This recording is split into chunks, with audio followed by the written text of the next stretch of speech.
清大德圣体，为此法汇集一切众生，请转妙法轮，教导我们如何了生脱死，离苦得乐，速者无生。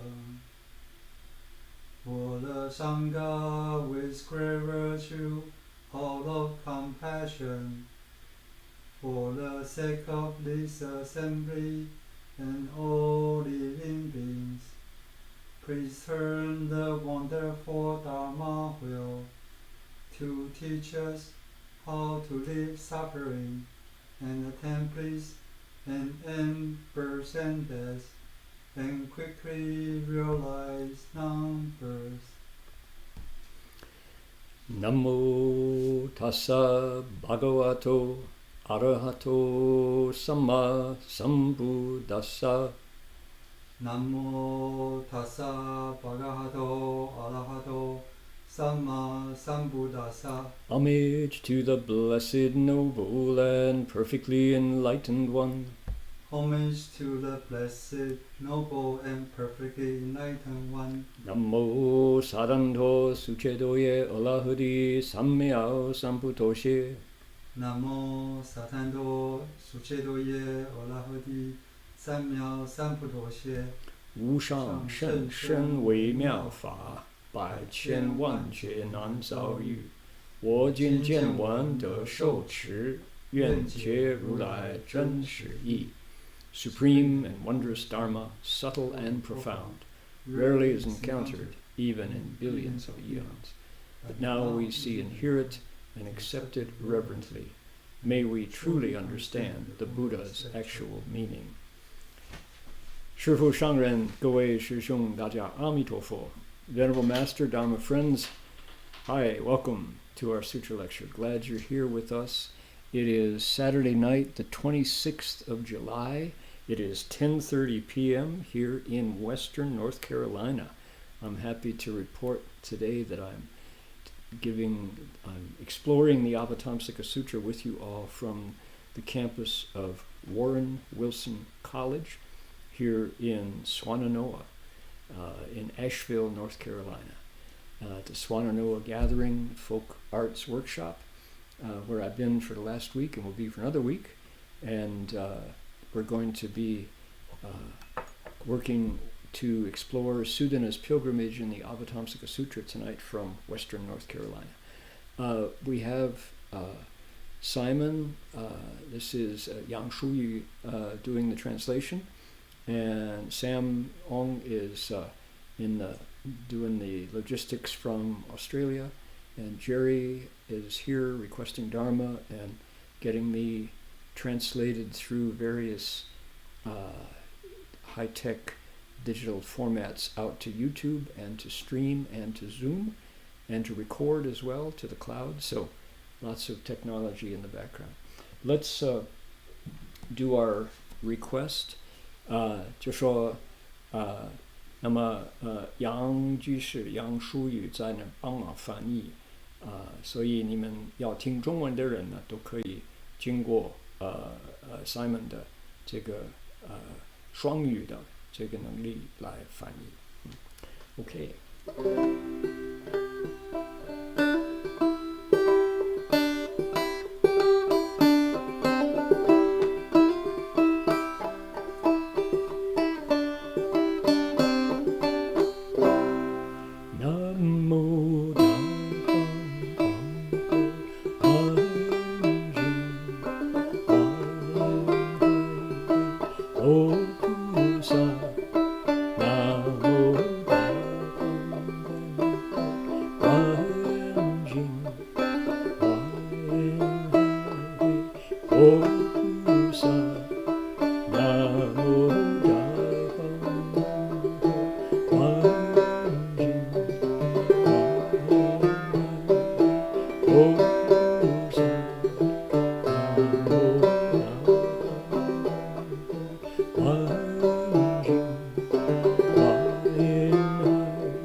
time.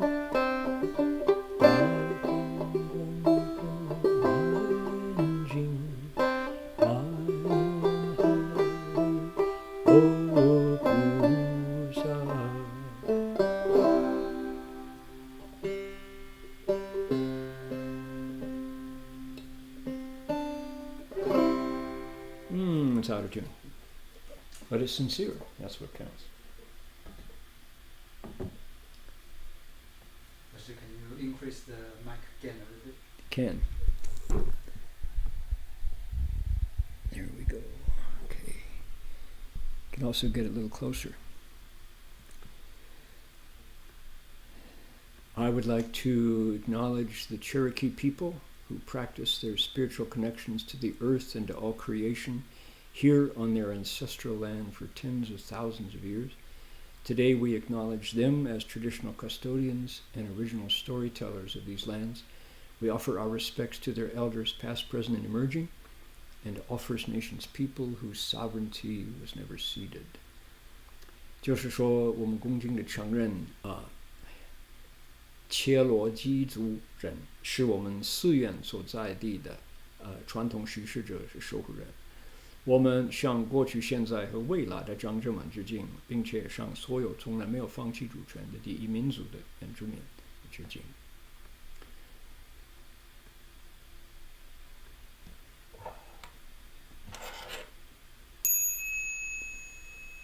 The bell sound wide resounds throughout 100 million worlds. The Buddha's law is heard and spread all throughout the triple world. The wondrous sounds that everywhere fill the Dharma realm with peace. May those who hear it gain the strength to follow in faith the Buddha's path. 众生传3000界内，佛法扬万亿国中，共训其法界和平，利益报他诺厚德。All done with those preliminaries, and I wanted to mention that the dedication, the acknowledgement of country, comes from land where the Cherokee lived and still do. In fact, 60 miles from here is Cherokee, North Carolina. There are people there who remained behind, were missed when the Trail of Tears set off. People who know in the 1830s that shameful episode of aggression and colonial oppression, where we chased the Cherokee people out of their native homelands and pushed them cruelly across the country to lands that were not theirs to begin with. And many, many people died. Many hundreds of people died along the road. The Cherokee I learned this week that they inhabited just maybe a quarter of a mile from where I'm sitting, inhabited a rich, fertile, flat area of a valley, the Sudana Valley here, for thousands of years. And their traces have been excavated, and their stories go back that old. And in fact, a continuous civilization, one of the oldest on the North American continent, is right here on the grounds of Warren Wilson College. So, all right. So happy to see you all here. We have friends with us from, see, Simon is in Ukiah. Let's see here. We've got our Vietnamese translation team at work. We have our Australian translation team at work. Friends from Alameda and Saratoga. And let's see, where else? We've got friends here from the Bay Area, from Taipei, from Oklahoma, from Oakland, from Beijing, Harbin, Sichuan, Tianjin, Xi'an, Beijing, Heilongjiang. Yeah, on and on and on. Wonderful. 欢迎各位无论从哪里就非常欢迎. Okay, now tonight I have promised to give more time to questions. So if anybody has questions that you would like to ask, this is an opportunity. Please do type them in, and we'll have our translating team post them, and I will give some time to them. 如果各位想提问，你对于佛法或者华严经或者修行方面的问题想提提，就可以打进去那个 chat box， 然后我们的义工们发心把你的问题来先翻译，可以看中文英文，然后可以考虑就跟大家一起研究这些问题。All right, good stuff. Here we are. Here's our preview. Now, as those of you who know what we're about, the young man Sudana is on a pilgrimage. He's determined to find the truth. He wants to know what his mind and the world are all about. What is the relationship between the world around him and the world within him? Are they related? Are they one and the same? Can you purify one and create a purified other that way? So that's what he wants to know. And because of his connections with wholesome teachers, he has found a trail of experts who are going to answer his question, who are going to fill him in so that he can find the truth. So that's the great outline. And I realized, I was just thinking about this, that we're here in a world where I'm here with in music camp here in Western North Carolina.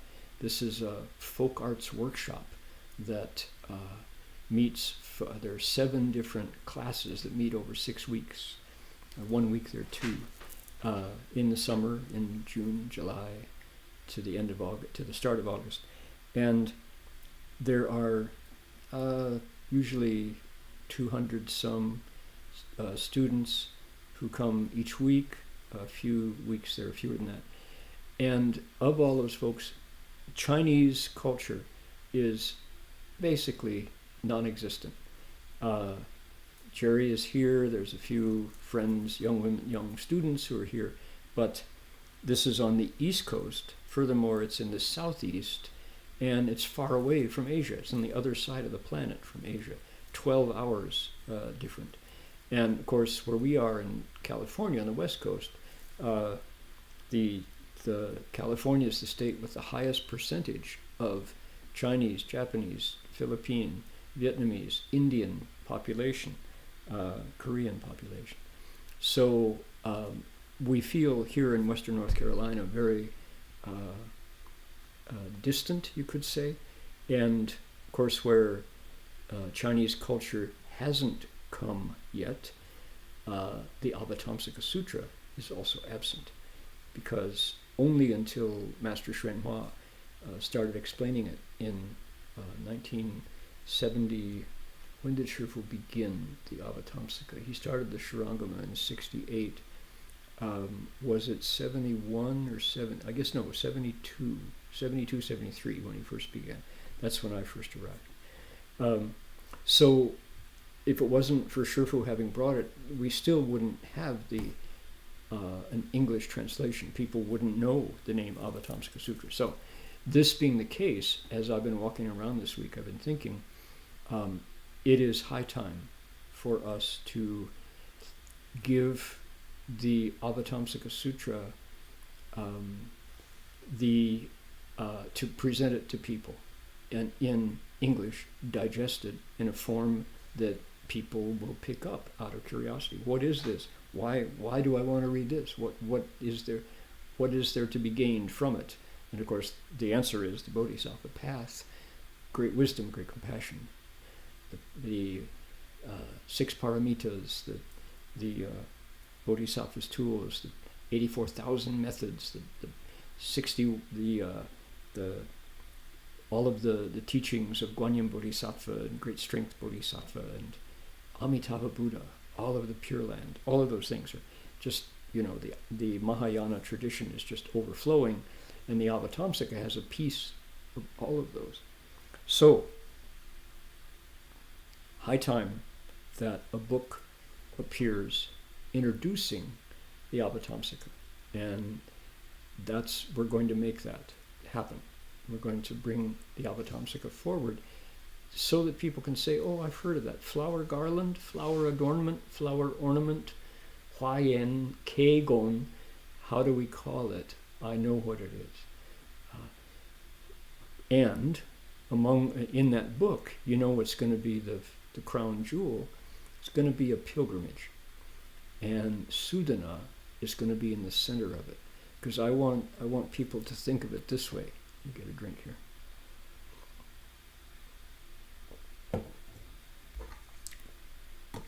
Even, I'll set this up. Here's the context.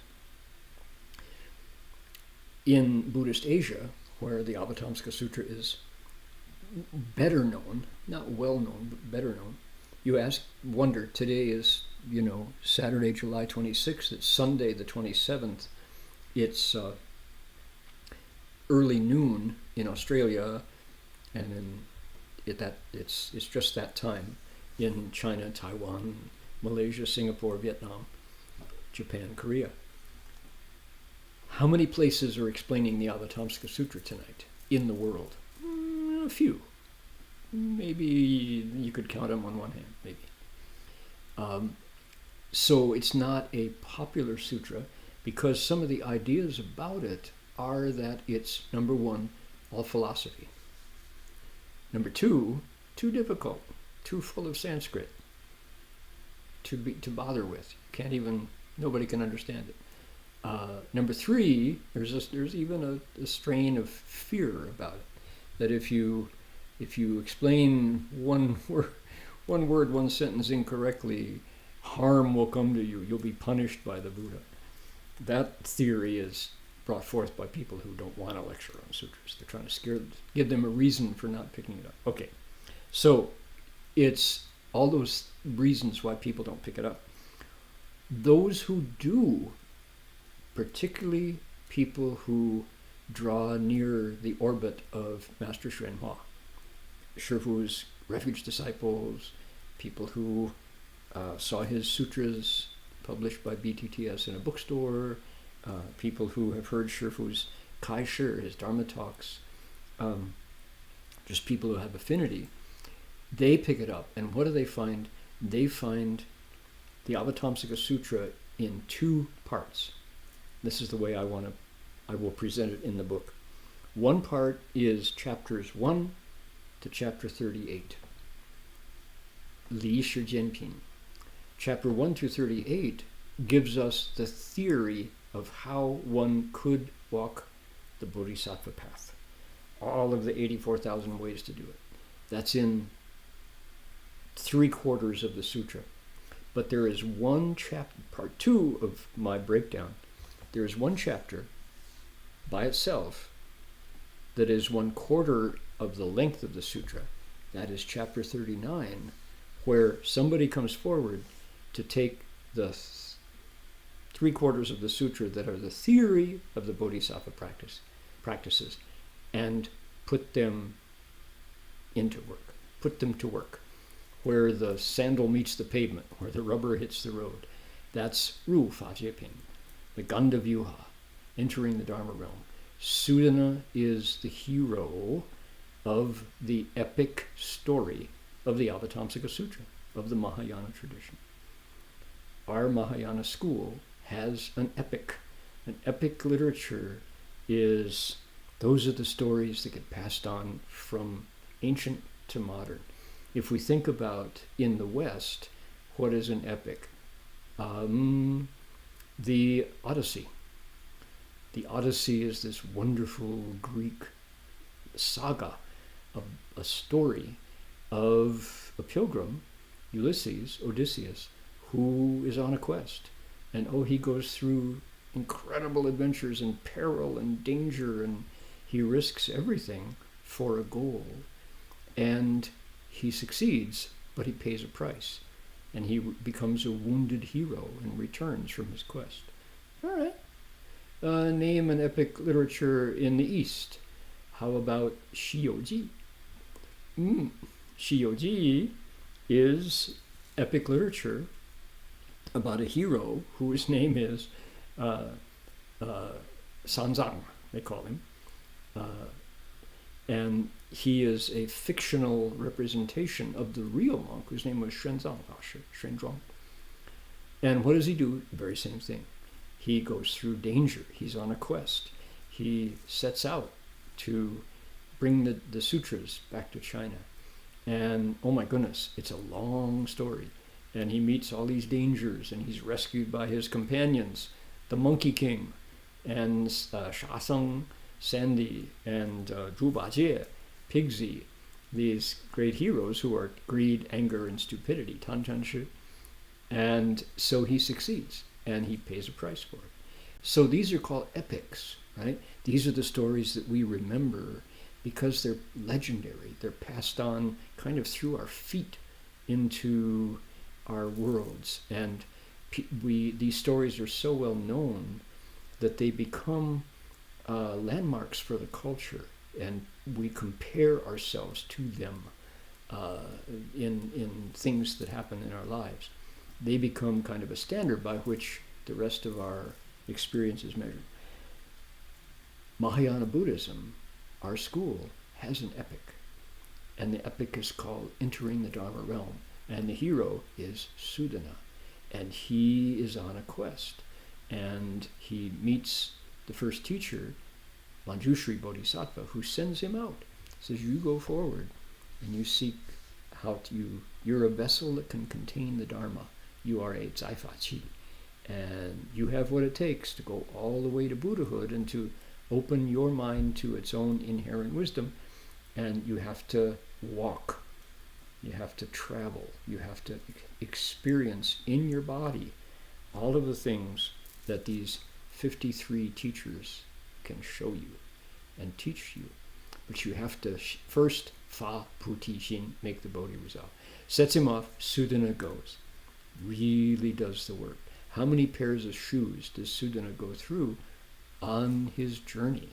Oh my goodness, a lot. So that's what we're doing. That's an epic. And if people pick up the Avatamsaka Sutra and set it down and say, oh, it's too philosophical, baloney, you didn't read it. You didn't pick it up. You didn't get to chapter 39. You quit. Too soon. You missed the good part. So that story should be told, right? That should be in people's libraries. It should be in people's hands. It should be in their Kindles, in their digital readers, so that they too can say, gee whiz, this is wonderful literature, special, sacred literature that inspires us and shows us how to do it ourselves, so that we can say, yeah, I think I might want to learn too what Sudana learns. So that's what we're about. Okay, that's the big picture. Now, where are we in our particular part of the story? Sudana has spent 12 years looking for Jieto Zhangzhe, the elder liberation, and he has now found him, and he's just spits out all of this information all of these questions that he's been mulling over, he's been thinking about all the time he walked. And we've had this 31 variations of questions that Sudana wants to know. And he's really been thinking about the Bodhisattva path. And so and all of this is to answer the question of the teacher, which is, have you made the Bodhi resolve? Yes, I have. Boy, have I ever. So in the pattern of each of these encounters with the teacher in these relationships, this is the point where the teacher goes, okay, all right, you're able to hold what I want to give you. Here's what I want to show you. And this is the kind of the turning point of every episode that the sutra, that the Entering the Dharma Realm contains, is the request, the counter request, the kind of checking the credentials of the student. Have you made the Bodhi resolve? And then Sudana goes, yes, I have. Ah, here comes the teaching. So this is the moment when the teacher takes over and he transmits what he has. This is his jie-tuo-man, his means of getting free. This is the door that he used to escape from samsara, from birth and death, and enter the Dharma realm. So, we are right here. Now, if we were in Berkeley, or if we were in the Gold Coast, I would read a line and the audience would read a line, but we're just here, just the two of us today, so I think I will do the reading of it myself, and then we'll go over to the English. Are we ready? Here we go. 使解脱长者以过去三根力，佛为神力，文殊师利童子意念力故，即入菩萨三昧门，名普摄一切佛刹无边宣陀罗尼。At that time, elder liberation, with the power of his good roots from the past, the awesome spiritual power of the Buddhas, and the power from the recollection of the youth Manjushri, entered the Bodhisattva's samadhi gate named boundlessly revolving Dharani of everywhere gathering in Buddha Kshetras. Okay, so what do you make of this? This is interesting. This is the teacher's doing something here. Notice, from there to there, it's preparation for the verb. The verb is entered samadhi. And to do that, to enter samadhi, he has to gather strength, that extraordinary strength. This is special. He's not just, what do you say? To enter samadhi, elder liberation has to engage his body, his mind, and his spirit all together, and look at the components of it. His own good roots from the past, meaning all of his personality, his virtue, his knowledge, his ability, all of that. Those are all his good roots. That's one piece. Another piece says Fo Wei Shen Li, the awesome spiritual power. We've translated that. What is that exactly? Don't know. Fo Wei Shen Li. So Wei could also be inspiring. It could be awe-inspiring. It could be Wei Shen. It's, you could just say the Buddha's spirituality, and it's a strength. So it's strength. What kind? Spiritual strength. What kind? Incredible. We could also be like amazing spirituality. The Buddha's amazing spirituality is also behind elder liberation's method. But that's only the second part. There's a third part. 文殊师利童子意念力. Okay, here's another kind of strength. So we got one kind of strength, the power of his own goodness, of all of the cultivation that he's been doing. Then he adds the Buddha's spirituality. Then there's a third one, which is what kind? It's nian li, mindful strength. What kind? Memory, not forgetting. Memory strength, memory mindful strength. Tongzi, virginal, innocent, youthful. Wanshu Manjushri, in his appearance as a young man, as a pure, undefiled young person, and that person's memory of who? Of elder liberation. So clearly Manjushri and this teacher had a friendship, had a mentorship going. Manjushri was the mentor, but he's Manjushri in that form of a young person. So yes, the younger person is keeping this elder in his mind, and by doing so, because Manjushri is this, I've never really felt like I've been able to convey accurately Manjushri's essence, his stature in the Mahayana. Why? He's been a Buddha before, not once, but multiple times, they say. And in this cycle of the Buddha's teaching, Shakyamuni Buddha is the teaching host. Manjushri is a bodhisattva who has come back to help the Buddha, our Buddha, Shakyamuni, as a bodhisattva. Manjushri's come back in another form just to help out, although he himself has become a Buddha previously, and it's said he will one more time. So it's like, what? He's like, wait a minute, my time sense is all goofy. How do you do that? It's like, he's been a Buddha, but he didn't stop. I thought that was nirvana. I thought, yeah, me too. Nope. That's the way it's taught in the Mahayana.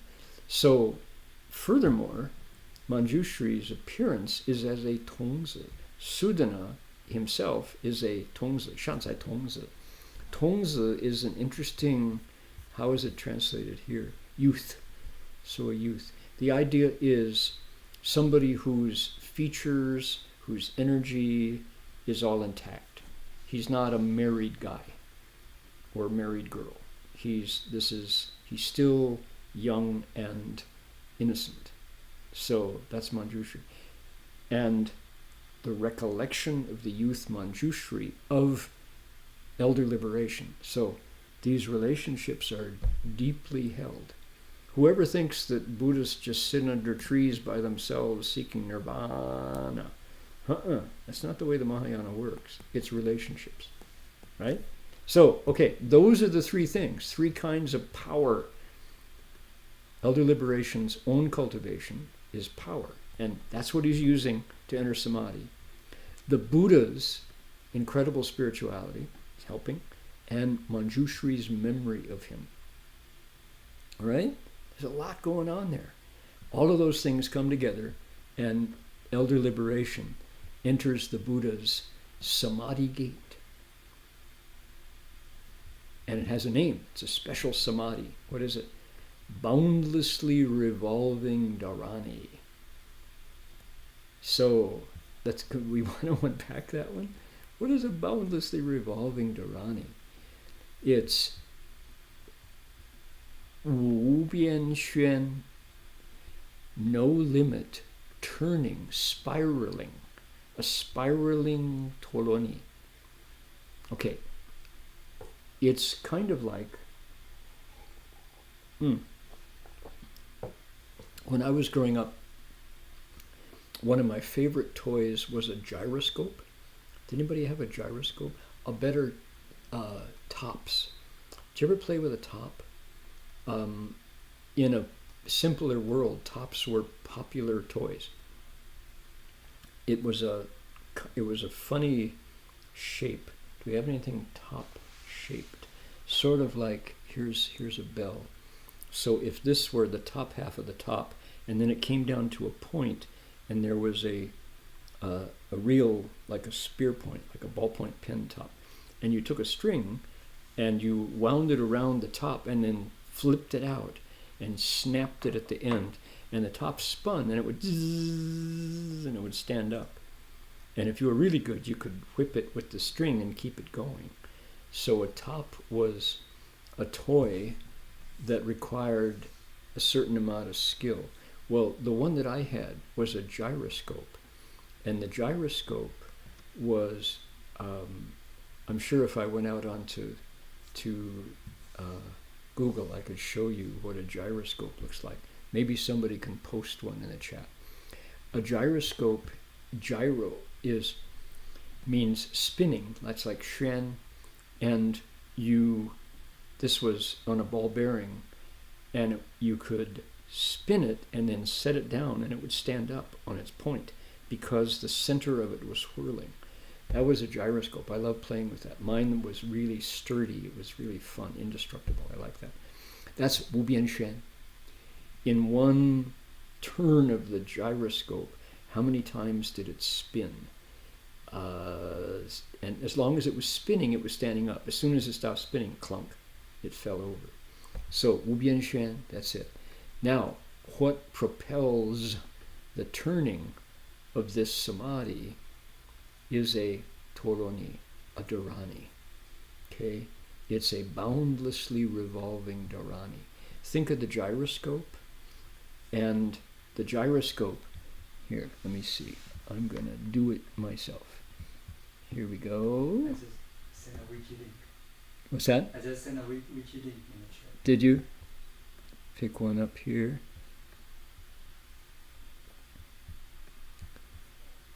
Wiki link, coming down to the bottom.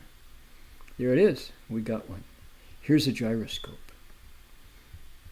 Okay, everybody, come on. There we go. Okay, here's a gyroscope. And this central part turns.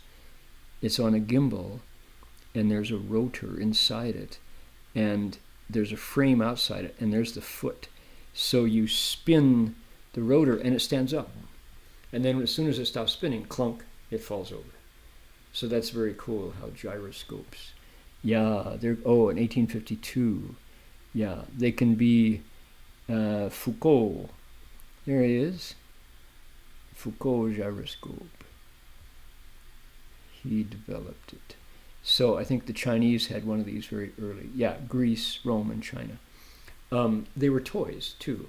And so the idea is that as long as it spins, it stands up. The power of this samadhi is a mantra. The dharani allows the samadhi to sustain because it spins. Now, this one has a special name, and this is elder liberation, Jietuo Zhangzhe's skill. It's Pu She Yi Qie Fo Cha. Look at that. Gathers back, gathers in, collects Buddha lands. The Buddha land connecting, boundlessly revolving dharani samadhi. That's worthy of the Avatamsaka. It's a samadhi called boundlessly revolving dharani that gathers all the Buddha lands in. Okay? You get that all that stuck in there? So, what elder liberation does is he recites the mantra, the dharani, and it sets a wheel in motion. And the wheel could be like a gyroscope going counterclockwise, clockwise. And it revolves and revolves. And it allows his body, mind, and spirit, what's that third piece, Jing Qishan, to turn. And as it does it, Buddha lands with Buddhas in them come together. Pu She. Cool, huh? All right. Enough, let's see. I've been talking for half an hour. Guess what? We're going to break up a little bit of the sound of my voice. First thing we're going to do is tune this up, because I didn't like the tuning.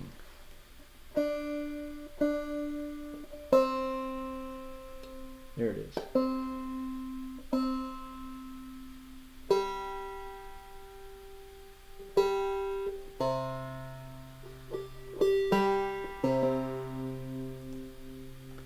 I've got an Om banjo from Boulder, Colorado. Yeah.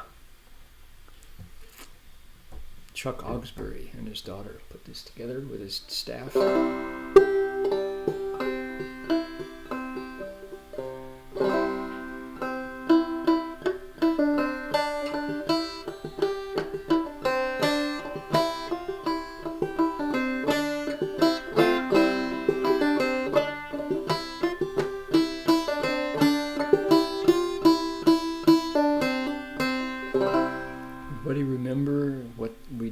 this particular tune.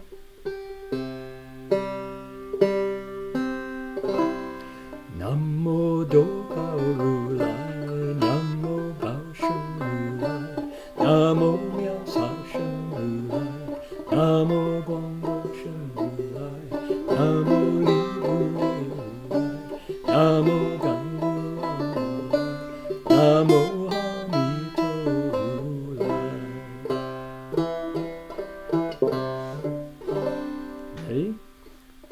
Namo Do Bao Ru Lai, Namo Bao Shen Ru Lai, Namo Miao Se Shen Ru Lai, Namo Guang Bo Shen Ru Lai, Namo Li Bu Wei Ru Lai, Namo Gan Ru Wang Ru Lai, Namo Ha Mi To Ru Lai.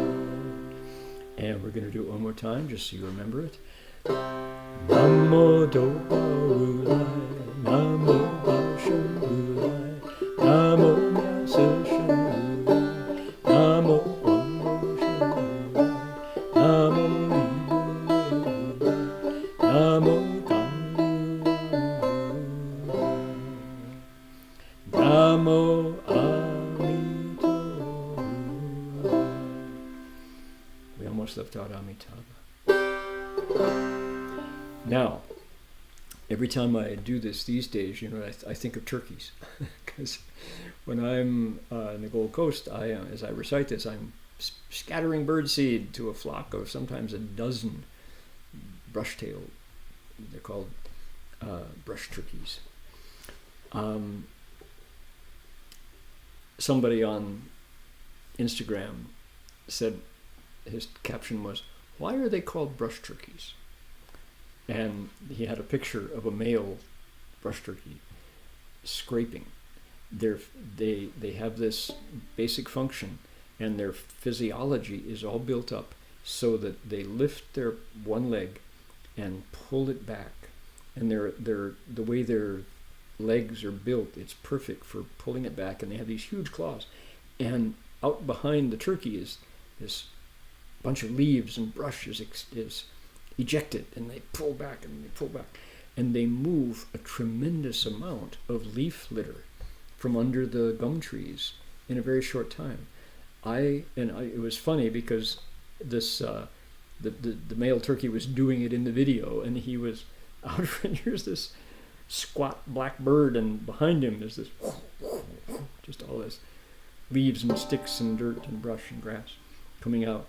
And of course they use this to build a mound that the female then comes along, inspects it, and says, "I like it, this is nice." She lays her eggs in the mound. So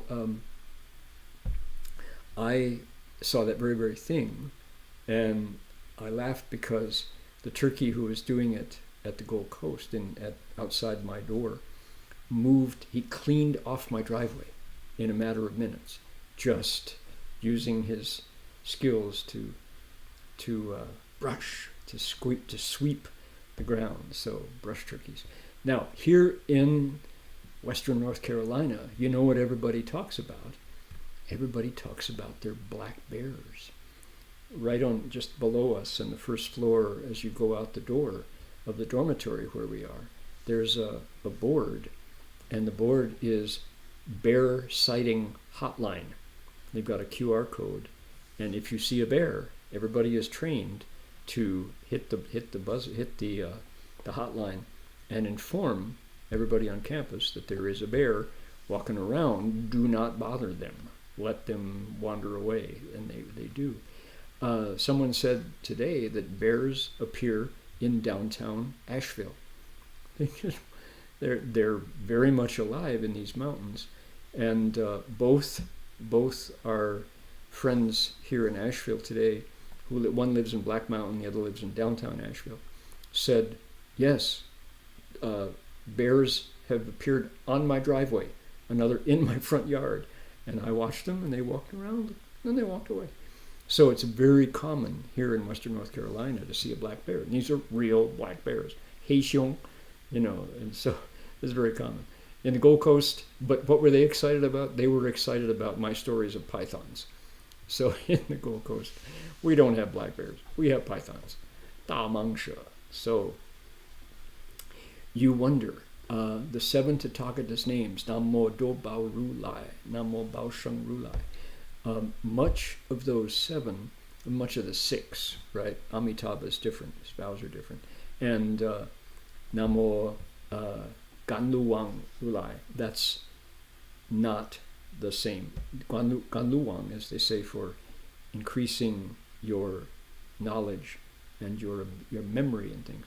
But those first 5, they talk about when animals, beings who are alive in an animal's body in this lifetime, and also ghosts, beings that are alive in a ghost incarnation in this lifetime, hear those Tathagata's names and gain transformation. They can improve their lot. They can leave the animals in the ghost realm and evolve into another life form.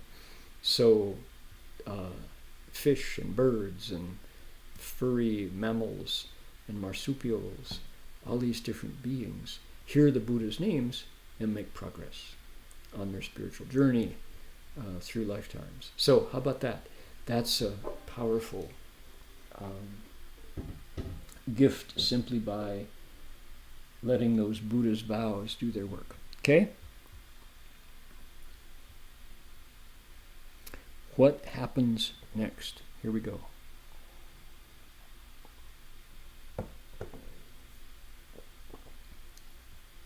When he does that,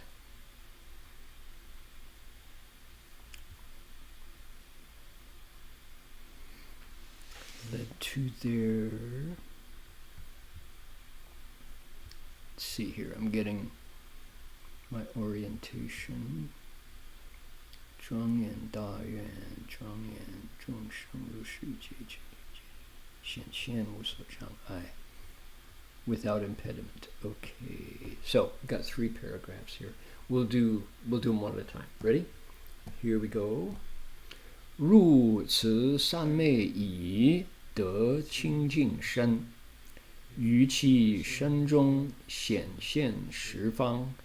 各十佛刹为真数佛，即佛国度，众会道场，种种光明，诸庄严事，以现彼佛，往昔所行，身同变化，一切大愿，助道之法，I'm sorry, one more time. 诸处离横，清净庄严。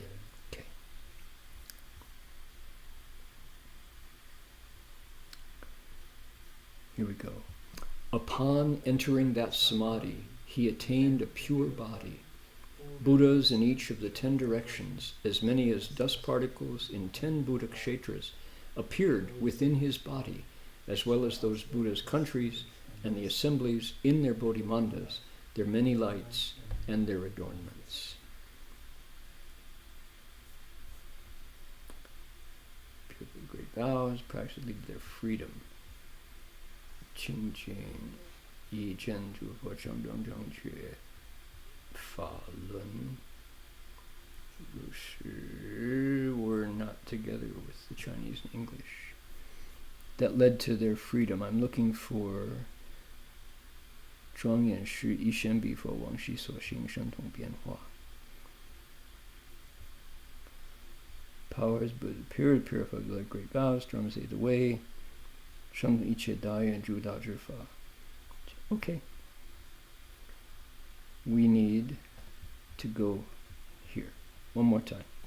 The spiritual powers and transformations that those Buddhas practiced in the past also appeared, all purified and adorned, as well as their great vows, the dharmas that aided the way, and their practices that led to their freedom. The English took the last sentence in the Chinese and put it up higher in the paragraph. Okay. So when Elder Liberation did this, borrowed 3 kinds of strength to do his samadhi practice, and we heard the name of that samadhi. It came as a mantra that caused wheels to turn boundlessly, and the result of that was Buddha lands were gathered together, brought in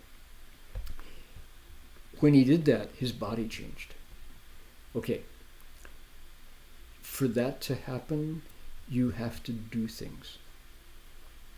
That's, I think, really key to Buddhism being different from other religions.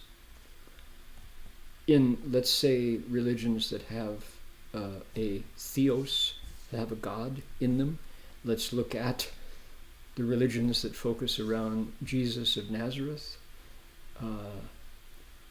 You let him do it. They say, let go and let God. When I was doing my pilgrimage, preachers, Christian preachers would come along every day, every single day, and say, you cannot work your way into heaven. Don't you know that Jesus looks upon all these efforts as nothing but rags? They would say. And you simply have to accept that he died for your sins. His pure blood on the cross washed you clean, but you have to accept that. Stop, stand up, don't debase yourself that way, as they saw us bound. So that was very, very different approach to being religious. Look at this. Upon entering that samadhi, his body changed. How did he get there? Hard work, using his body and his mind and his spirit. How many hours of meditation are required before the boundlessly revolving dharani allows your body to become pure? I think about if I drink a cup of coffee and it's hot, I can smell the coffee coming through my skin pores. And it's like, kind of stinky. Why? I put that substance into my body. Is that pure? No, it's stinky. So did Elder Liberation never drink coffee? No, I'm sure he drank whatever stimulant drink he needed at times to feel alive and awake, whatever it was at the time. It might have been high mountain tea, Gaoshan cha, who knows? It might have been pu'er cha, pu'er tea. It might have been coffee. But certainly every culture has their own drink that they prefer. Does that mean their bodies are not pure? I don't think that's the issue, but he is able, when he enters samadhi, to make this transformation. My point is, it's not passive. It doesn't happen to him. You have to do it. So the key word, xing, practice. You have to put yourself into the form, whatever it is. Martial arts, tai chi. This week we had a wonderful qigong teacher who every morning, Jerry and I got out and did stretches and practices that allowed the qi to grow and to circulate. And definitely you feel more awake in the morning, letting the zhao qi, the morning air and wind and atmosphere and moisture infuse your body. But if you sit in an armchair and wait for someone else to do it, nothing changes. He attained a pure body. Now, in that pure body, what happened? Look, these two paragraphs come together. Buddhas appeared. And this is the Avatamsaka, so it says in 10 directions. So north, south, east, west, northeast, northwest, southeast, southwest, above and below. Buddhas in all those directions. How many? How many particles of dust are there in 10 Buddha lands? Okay, it'd be boring if I started to count them, but how many dust particles are present in my room, in your room where you're sitting right this minute? How many dust particles? Oh, here's a dust particle. Here's another dust particle. Here's another dust particle. You start counting them and think, wow, in a land. Wow, and then you multiply that by 10. It's a lot of dust particles. That's how many Buddhas appeared within his body. Furthermore, you don't get a Buddha alone. There are no bachelor Buddhas. Buddhas appear in their lands. Furthermore, wherever you see a Buddha, if it's a statue, probably it's sitting maybe with 2 bodhisattvas or Ananda and Mahakashyapa, maybe What else? Maybe a lotus flower. When it's a painting, and you can see the Fa Hui, there are a lot of pictures of Buddhas surrounded by living beings. There are big bodhisattvas. There are, here's a typical, how do Buddhas, Vajra Sutra, let's see what pops up. Can we get the Vajra Sutra? Here it is. You ready? Here's how Buddhas appear. Come back. Right? Check it out. Here is the Dharma requester, Subhuti. Here's a lion or a dog. Here's another, a lion, Dharma protector. Here are some bhikshus. Here's a scary spiritual being. Here's a deva flying through the air. Over here are more bhikshus. Here are more spiritual beings, protectors. Look at this, little ones, children. Here is probably the donor of the photograph. He looks like an official or a politician. Here are bodhisattvas with their headdresses. Here's devas flying in the air, right? This is the earliest woodblock print image. This is, they trace this back. This is an image of the Buddha explaining the Vajra Sutra. It is the earliest woodblock print illustration in humanity's possession. It's carved on a block, reversed and upside down, then inked and pressed onto paper. This is, can somebody with your browser open get a date on this? This is the Vajra Sutra woodblock illustration. It's, I think, in the 7th century, I believe, this came about. So the UC Berkeley East Asian Library has one of the copies, one of the original copies of this. There's 5 or 6 of them in the world that came down directly. I've seen it in the collection there. But, so here's how Buddhas appear. How many 10 directions number, Buddhas in the 10 directions, how many in numbers like dust motes in 10 Buddha lands, worth of Buddhas in their Buddha lands? What was the date? 11 May 868. 11 May 11th 868. 868. So Tang Dynasty, 9th century. Yeah. And so you see the Buddha with their assemblies, their lights, all of the things that appear when Buddhas appear. Furthermore, this is the Avatamsaka. We get the whole picture here. The spiritual powers, the transformations the Buddhas practiced in the past, meaning all of the things that they did in their lifetimes of cultivation, appeared. All sublime and lighted up, as well as their vows, their dharmas that aided the way, and the practices that led to their freedom, all appeared in the body of elder liberation as he recited the mantra that allowed him to enter samadhi. Sudana's going, oh my goodness, look at that. Look at what this teacher can do. This is how he got free. This is how he attained his liberation, was by reciting his dharani and entering samadhi, manifesting this kind of ability. And then his body turns transparent and Buddhas appear. Not only just Buddhas, but they're 3D Buddhas. These are cinematic Buddhas. These are Buddhas the way Spielberg would present them. Just amazing. And they're doing their powers, they're doing their transformations, their vows, the dharmas that aided the way. Okay, we're going to leave the sutra at that point and talk about what is a dharma that aided the way, dharmas that aid the way. 助道之法. The Buddhas are showing those in the body of elder liberation. And I wanted to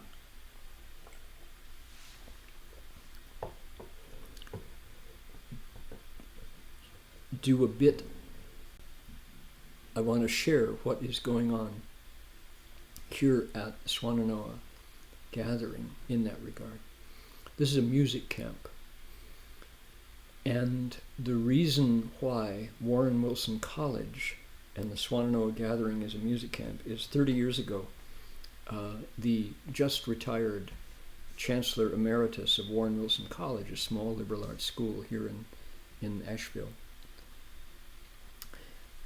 created a summer camp to celebrate and to preserve particularly the music, but also the dancing and the instrument, the string band tradition of Western North Carolina.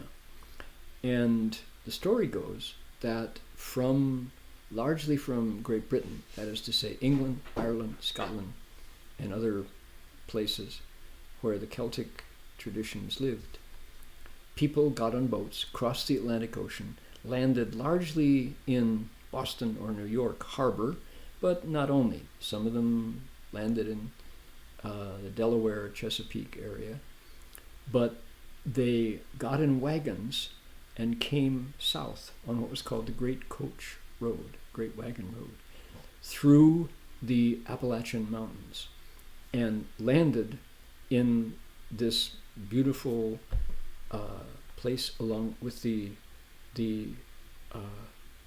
Great Smoky Mountains and the what's called the Appalachians, right? The Blue Ridge Mountains, these valleys in between these mountains, beautiful land, fertile, seasonal, and they settled here, and they brought with them their music. And because it was separated from their source, which was across the Atlantic Ocean back in Great Britain, the music did not change. Back home, as the centuries passed, we got the Beatles from Liverpool in England. We got U2 from Ireland, etc. And so the music kept evolving and trends kept changing. The music that came over with the immigrants stayed, and it found a home here in these valleys, in these mountains, and created a tradition. African peoples, often slaves, brought their traditions, and there was a mixture of the white music tradition from Northern Europe and African rhythms and instruments, including the banjo and the fiddle and the mandolin, and this tradition of Celtic music, African music, blended together to create what's now known as old-time music, also bluegrass music, also folk music, and then went on to create things like jazz and Broadway and stuff. But it was music of the people. It wasn't classically trained symphonic music, that was also there, but this was music that was designed for entertainment. If you had someone who could play the banjo, who could play the fiddle, who could sing in choir, often the shape note tradition was part of the church here. So this is the music celebrated at the Swananoa gathering. And Chancellor Emeritus Doug Orr and Fiona Ritchie, Fiona from Scotland and Doug from here in North Carolina, created this container, this cradle, where the music is celebrated every summer. So that's what I've come to learn and to absorb, because here's the 助道之法, here's the Dharma that aids the way idea, which is, I've noticed, as I explain sutras, that sutras often come text and verses, text and verses, text, and then we have 重诵. The text is called 长行, the long lines, the prose, where it's subject, verb, object. We're doing that right now. The stories of Sudana are all prose, by and large. There's not much music in the Gandavyuha. But in the other chapters of the Avatamsaka, there's the story and then the verses that repeat. In the Indian tradition of explaining sutras, if you look at, for example, the Jataka tales, the tales of the Buddha's past lives, half of it is verse form. That verse form was sung. It came with music. I guarantee it did. Which is to say that the Buddha was a poet. The Buddha knew that people can remember teachings if you add a heartbeat to it. Bum, bum, bum, bum, bum, bum, bum, bum. If you do that and you put a melody to it, it sticks in the mind. It activates the right brain. That's the language we use now. So, music and musical presentation of Dharma principles is part and parcel of Buddhist sutras and Buddhist teaching. Absolutely it is. Sudana's pilgrimage, not so much, but I would like to, and I'm going to do this, I'm going to create restatements of the action in the Avatamsaka and put it in musical form in English that we can sing. One of the inspirations for this is what's called mountain ballads, Appalachian mountain ballads. This week, many of the participants in this, what we've just done is called Old Time Week here at the Sudana Gathering. Many of the participants are singers, and part of the curriculum is unaccompanied ballad singing. And some of the teachers have been very generous with their music, because they themselves went out into the mountains still and contacted often the women who learned songs from their mothers and their grandmothers back centuries to where these songs first arrived and then didn't change. And so these teachers have collected the songs and sing them unaccompanied. And you hear the power of the stories. They're ballads, and ballads are what happened to somebody.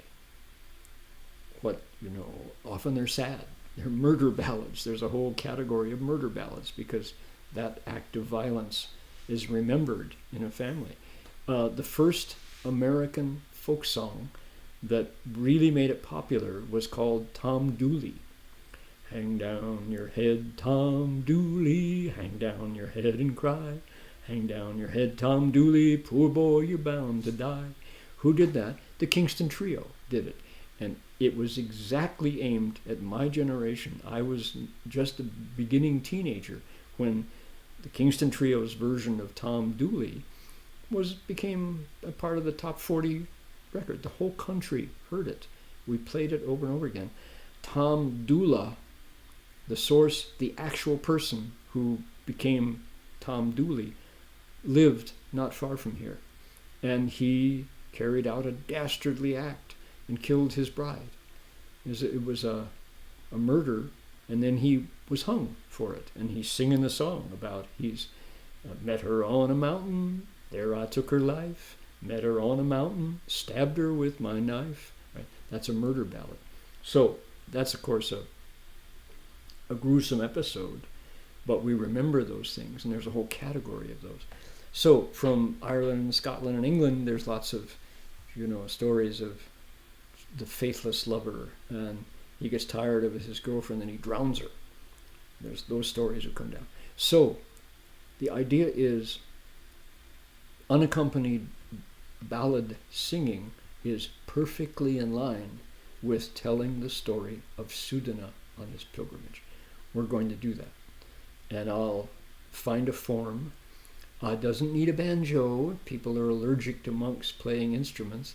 Don't let that scare you off. We're going to add chansons to narrate the story of Sudana as he goes on his pilgrimage. Why? It is a 诸道之法. 诸道法. It's a Dharma that aids the way. It will help us memorize the story. Now, do we have anything like that already available? Well, take a look right here. What about this? It is here.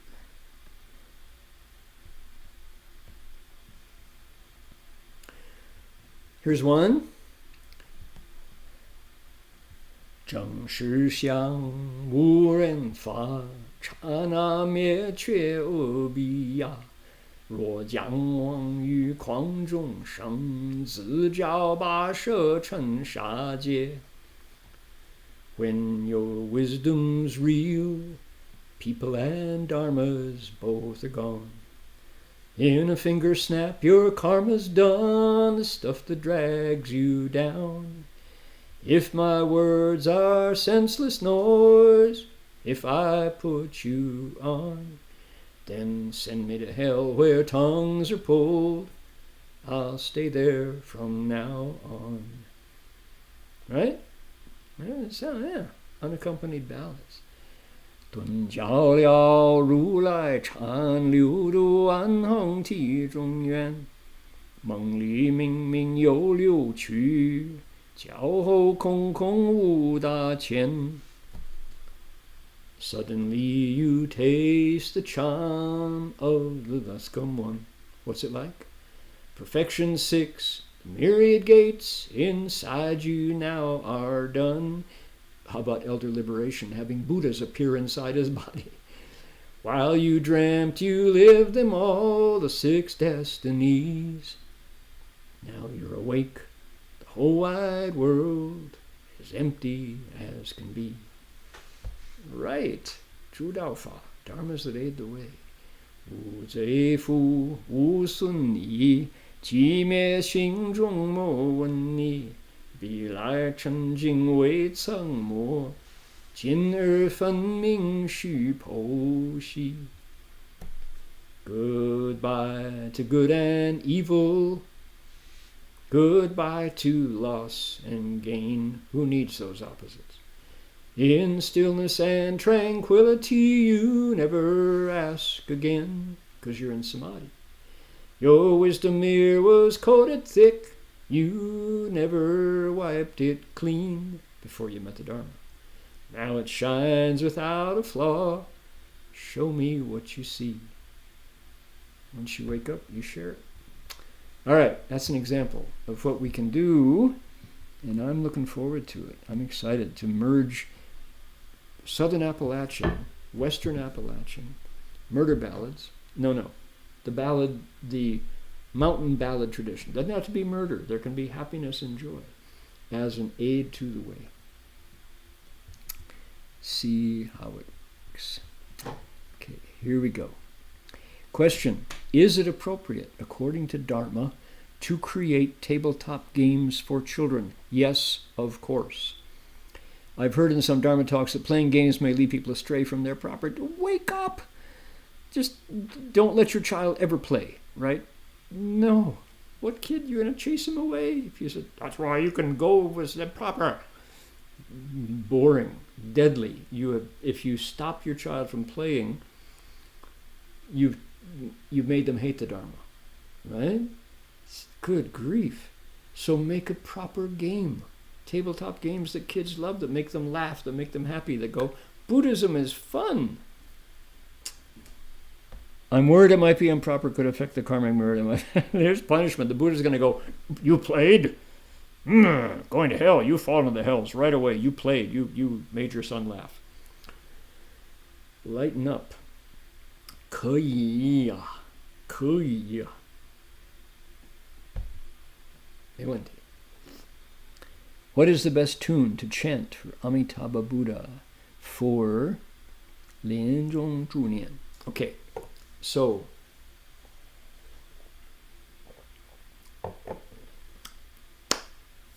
there are Patriarch Yin Guang Da Shi Was I too harsh on that? I didn't want to jump over somebody. Buddhists can be too sober, too stiff. You know my story? I've told you the story. We went to New Zealand, and one of the bhikshunis there in Auckland came up and said, I have a laywoman who has a very serious question she needs to ask you. And the laywoman, she introduced me. The laywoman said, Vasher, my child has become a guai wu, a monster at the dinner table. They offered to take the Buddha image off the altar and take it out to the curb and smash it with an axe and burn it. What has happened to my child? I said, well, you tell me, what has happened to your child? Well, they go to Christian after-school camp. From the school, a bus picks them up and takes them to the church. And in the church basement, they play basketball and they eat ice cream and cookies and they get hugs from the teachers, and then they hear about Jesus. She says, what can we do? I feel like my child has been stolen from me. And I said, oh, so they go to a Christian after-school workshop camp, right? Yes. Is there a Buddhist after-school workshop camp? No, we don't have anything like that. No bus, no school, no after-school party. I said, well, are you a Buddhist at home? Yes, we practice really well. What do you do? Well, we recite the Buddha's name with beads. Namo Mito, Namo Mito, Namo Mito, Namo Mito, Namo Mito, Namo Mito. Do your children recite with you? No, they run the other way. They can't stand it. They don't want to go, Namo Mito, Namo Mito, Namo Mito. I said, and do you ever hug your child? No, we don't hug. We're Chinese. We don't touch our children. I see. Does your child eat ice cream and cookies after school? Are you kidding? It's bad for their teeth. I said, if I was your child, I would go to the Christian school. Much more fun, much more interesting.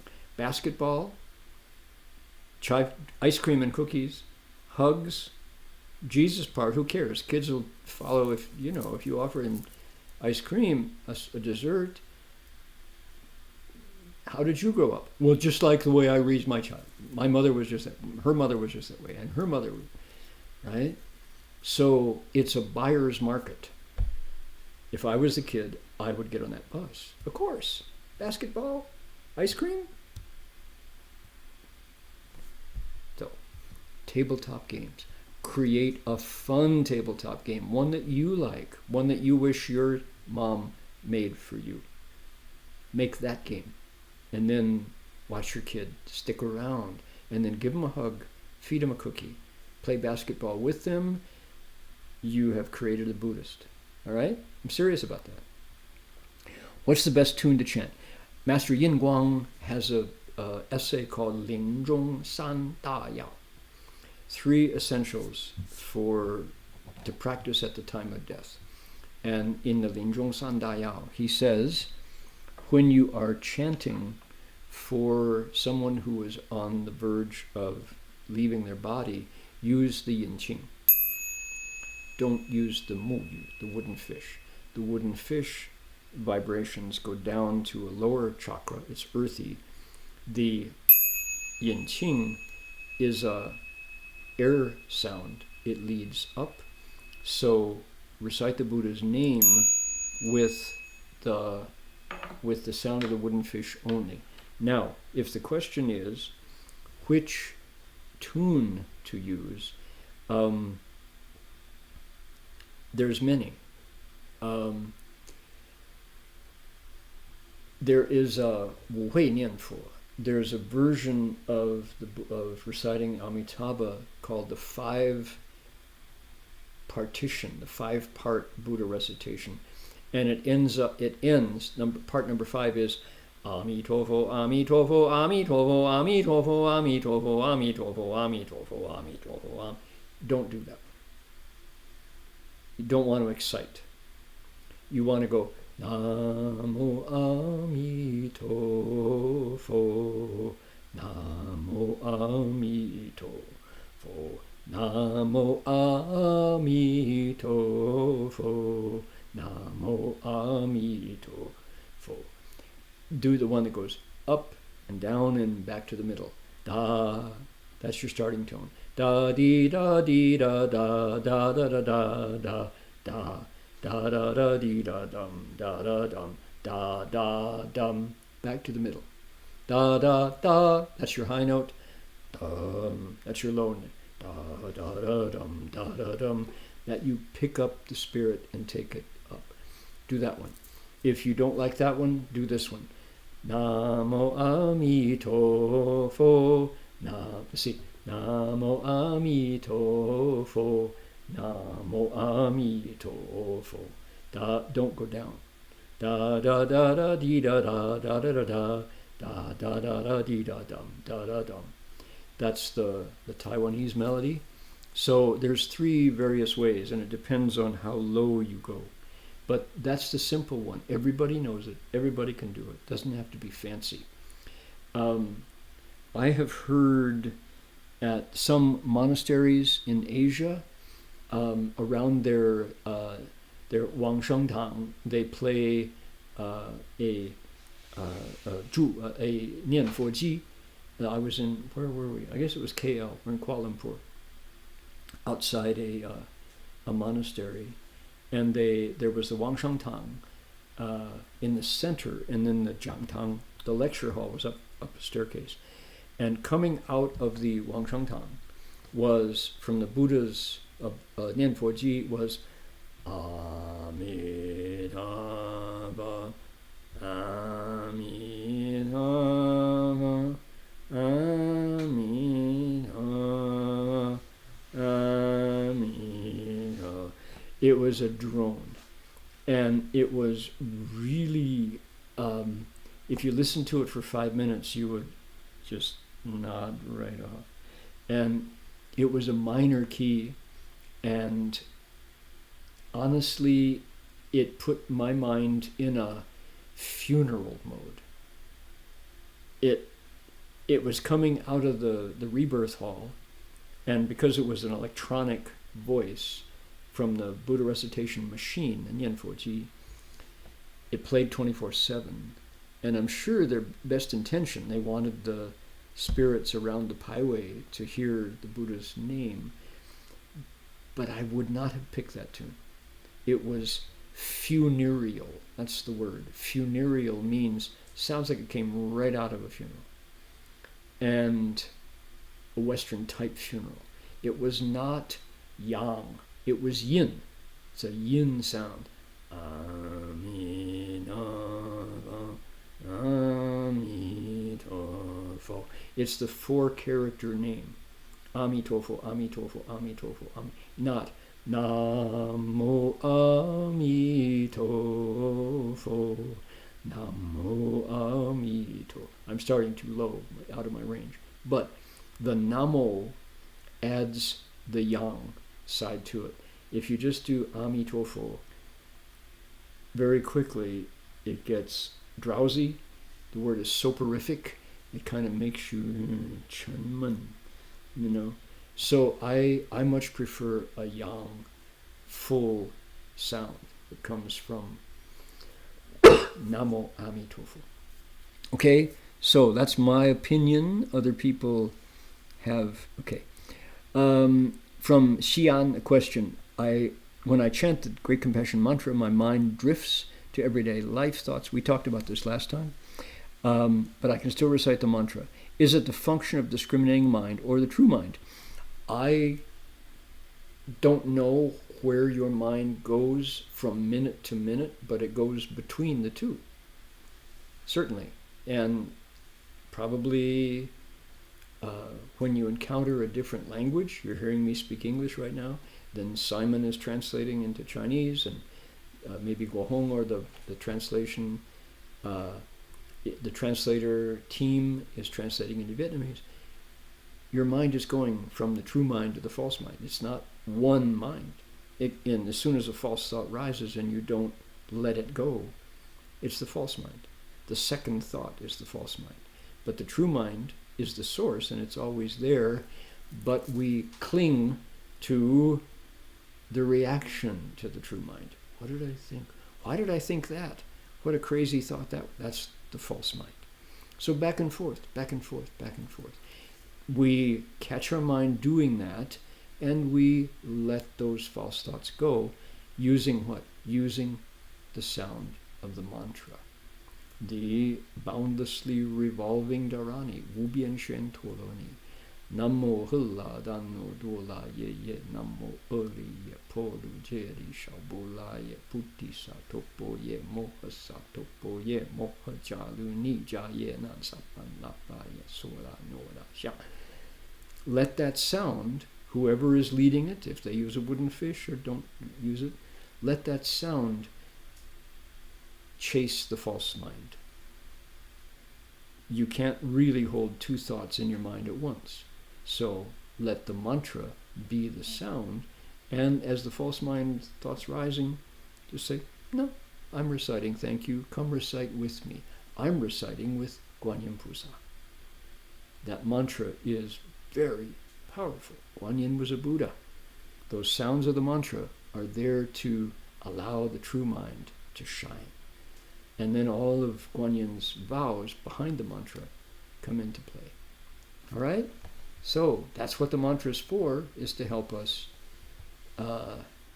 return to the true after challenging the false. Okay, got a banjo. The world right now is encountering lots of struggle. There are countries in the world that are being starved. The population is being starved. Medicine Buddha is there to help those beings survive and ultimately to thrive, including us. And if our vows are to provide sustenance for others, we in the future will find plenty and sufficiency for ourselves. So, however you want to dedicate your merit, thank you for joining this week. I'll be back in California next week for the lecture, and I hope to have some dharmas that help the way, Zhu Daofa, illustrating the pilgrimage of Sudana in unaccompanied mountain ballads, unaccompanied Avatamsaka ballads. We'll see how that goes. Gratitude to the translators and tech engineers that put this lecture online. Om Namo Bhagavate Vasaja Guru Arahate Samyak Sambuddhaya Tathagata. Here we go. Arahate Samyak Sambuddhaya Tathagata. Vasaji Vasaji Vasaja Samkate Swaha Om Namo Bhagavate Vasaja Guru Vaidurya Pravarajaya Tathagata Arahate Samyak Sambuddhaya Tathagata Vasaji Vasaji Vasaja Samukate Swaha. One more. Om Namo Bhagavate Vasaja Guru Vaidurya Pravarajaya Tathagata Arahate Samyak Sambuddhaya Tathagata Om Vasaji Vasaji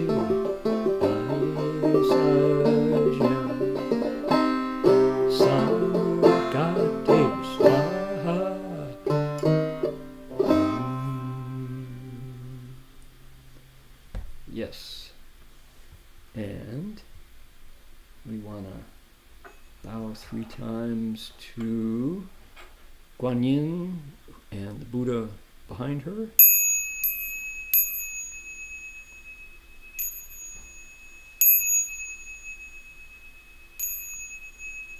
Another bow.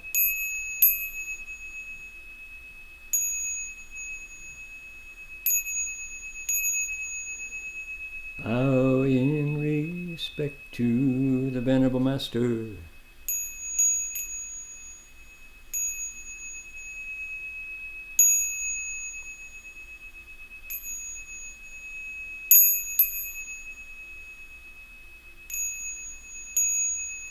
See you all next week. Amitofo, everybody.